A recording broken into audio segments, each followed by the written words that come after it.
Yun, good evening mga idol. Bali kakatapos lang namin mag-shot ng kasama ko, pinsan ko, si Robin Mataya. Ngayon, may nag-chat sa amin na isang nagtitrending na parisan dyan sa Bao Camarinesor. Ngayon, pupunta namin doon kasi tamang-tama ito. Kakatapos lang namin mag-inom. Gusto namin magpahugaw ng tama.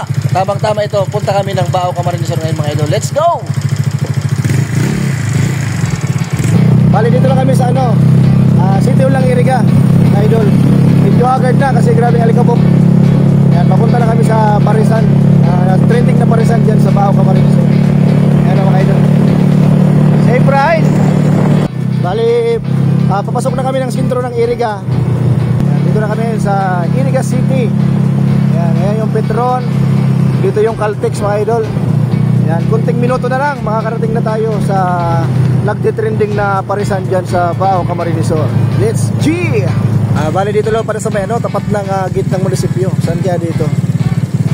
Saan ba dito yung parisan? Dito. Dito siguro. Ito ba yun? Yan yata. Yan, nahanap na namin. At yan, good evening mga idol. Sa wakas, nakita na namin yung parisan ni Sir na blockbuster dito sa Bao Camarinesor. Sa loob ng 30 minutes namin na pagta-travel galing ng Bato Camarinesor ay natagpuan na namin yung kanyang pwesto. Dito lang pala yan sa may tapat ng gate ng munisipyo ng Bao Camarinesor. Ngayon hintayin natin si Sir kasi wala pa yung kausap namin para matikman natin yung pares niya mga idol.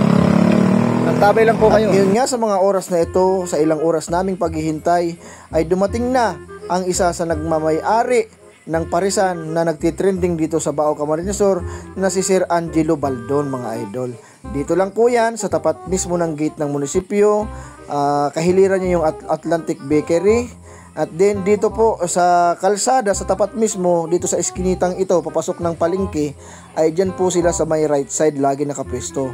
At pagdating nga namin sa mismong pwesto nila mga idol ay may mangilan-ilan na mga customer na dumadaan, sumasaglit, bumibili ng pang-ulam, lalo na yung mga galing opisina tulad nito ni ate na talagang pumila pa para makabili ng pares. Napakasimple lang po ng pwesto nila dito dahil halos lahat ng mga gumagala sa gabi, yun ang kadalasang customer nila, yung may mga hangover tulad namin na dumayo pa na gusto magpahugaw, magpawala ng tama, ay dito talaga sumusugod sa parisan nila. At dito nga mga idol, ito yung serving nila sa amin ng pares overload nila na nagkakahalaga po yan ng 100 pesos, unli sabaw at saka unli rice, then may soft drinks din mga idol.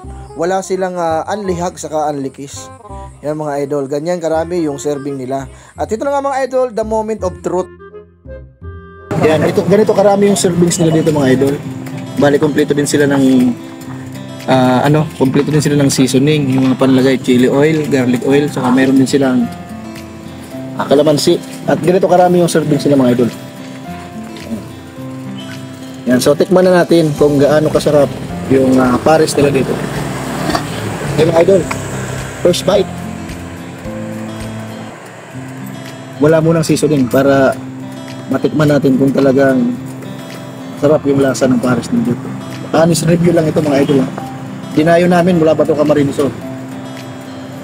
Tidak. Yun mga idol. Wala pang timpla pero malasa na. Subukan natin lagyan ng timpla. Kahit na ako kay 140 kay. Tignan na ng kunting sipa mga idol. Yan, lagyan natin ng maraming garlic oil saka chili oil. Yan, yung kanina tinikman ko na walang linagay na seasoning, yung natural lang. Sakto yung alat, sakto yung linamlak, saka yung pagkaprito nila ng mga linagay nilang sangkap, yung mga tulad ng chicharon bulaklak, lechon kawali. Yan, napakasarap mga idol. Tapos mayroon din silang dinalagay na ano yan, celery yan mga idol. May celery din sila. Tikman ulit natin na mayroon ng timpla.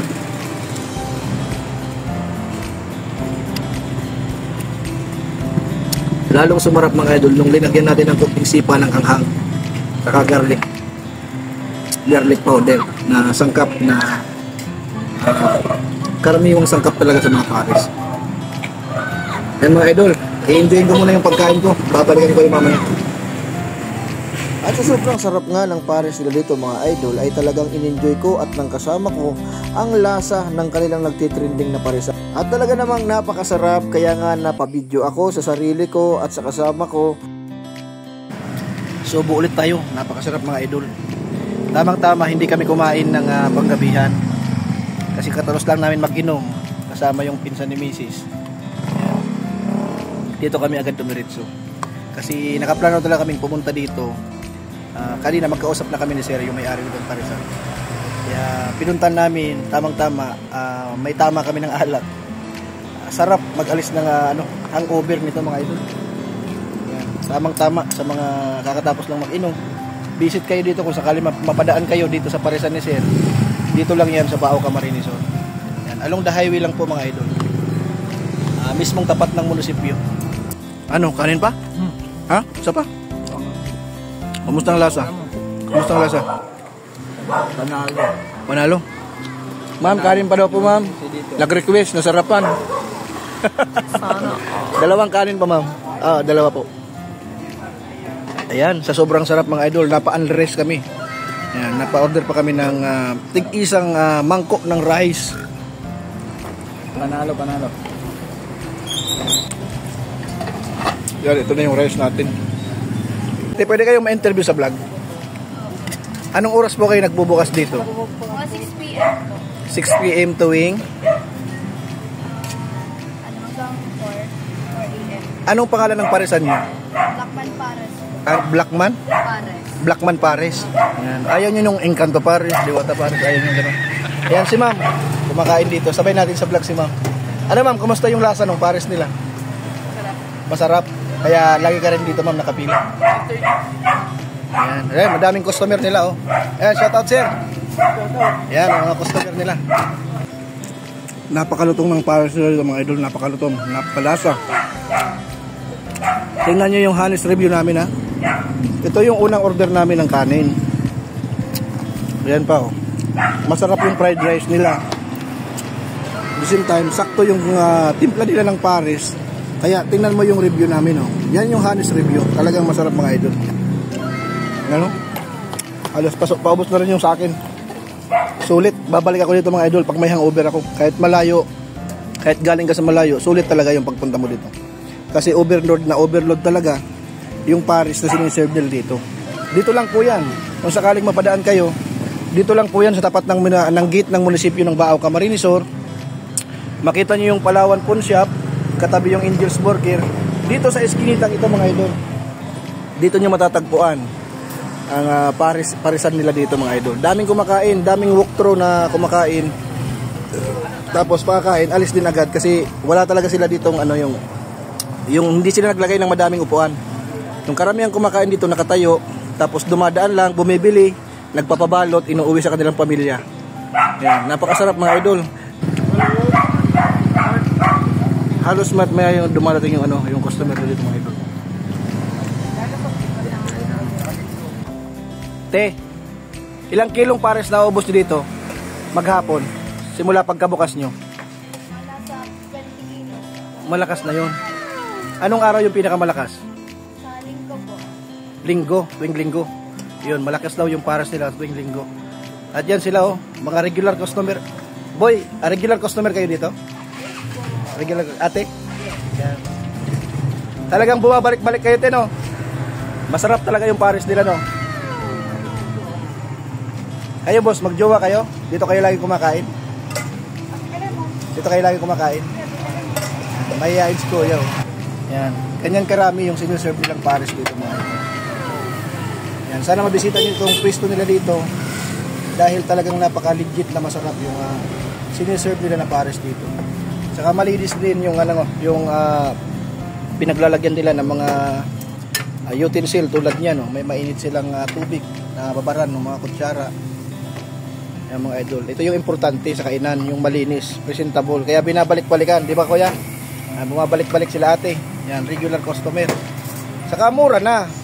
Ang overload Pares nila ay nagkakahalaga lang ng 100 pesos. Unli sabaw. Yan, unli sabaw yan mga idol. May lechon kawali, may chicharon bulaklak. Ganon din sa binibinta ni Diwata Paris Overload. Yan, dito lang yan matatagpuan nyo sa Baaw, Camarines Sur. Yan, wala silang unli kiss saka unli hug. Mayroon sila unli customer. Talagang unli yung customer nila. Mayat maya dumadaan yung mga customer nila, bumibili, dinadala pang ulam, inuuwi sa pamilya, mga idol. Babalik kami dito kasi ito yung Hanis review. Naka-4 na kanin kami.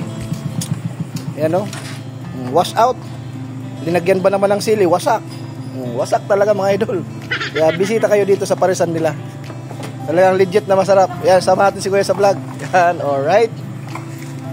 Saan kinuha yung ano te? Yung pangalan na Blackman Paris Overload? Sa Bakit Blackman? kanya po kasi maitim. Maitim. Sa itsura pala nung may-ari kasi maitim. Maitim siya, kaya ihinan tulad niya. O, kita nyo na? Pero si Diwata naman di ba si Diwata, maitim din, pero ang linagay niya, Diwata. Pero Diwata. Oh. Pero naman si Kuya na may-ari, linagay niya Blackman. Oo, kasi Kakaiba rin talaga, ano? Maitim at pugi, Blackman. Yan, dito lang po yan, sa Baaw, Camarines Sur matatagpuan ang Blackman Paris Overload na talagang trending na rin dito sa kanilang lugar sa Baaw, Camarines Sur. Yan, nakikita nyo naman yung ebidensya sa mga video ko, halos mayat maya may dumadating na mga customer nag-o-order tulad ni ate yon, pinakyaw na yata yung kanin. Hindi ka tinagsaing, no? Hindi ka nagsaing. Yan si ate, tinamad magsaing. Pinakyaw na yung ano na, yung kanin. Yan si ate yata galing pa ng trabaho. Galing ang trabaho, te. Yan, tingnan nyo. Ano lang po? Laking tulong din itong parisan nila dito kasi sa halagang 100 pesos. Yan, yung mga nagtatrabaho, wala nang time para makapagluto, ay dumadaan dito, sumasaglit para umorder ng Paris. Nang sa ganun, pag uwi nila dun sa kanila, relax na sila, mga idol. Yan, nakilala tayo ng grupo ng kabataan na kumakain din ng Paris. Ano kayo, regular customer dito? Bihira lang po. Anong rating ng Paris nila dito? 10/10. 10 over 10. Napakataas ng rating ng mga kabataan na 100 over 200. puta, BP yata yun Ginawa mong BP yung Paris. Yan si ate 10 over 10, ikaw 100 over 90 yata yung sabi niya. 200. Yan. High blood abutin nyo. Yan, mga idol. Tapos na po kami kumain ng Paris. Uuwi na po kami sa Bato, Camarines Sur. Yan, salamat sa nagpakain sa amin dito ng Paris, nagpatikim sa amin ng Paris. Napakasulit, napakasarap, mga idol. Kaya kung ako sa inyo, pumunta na kayo, bisitahin nyo itong Blackman Paris Overload. Dito yan, sa Baaw, Camarines Sur. Yan, see you!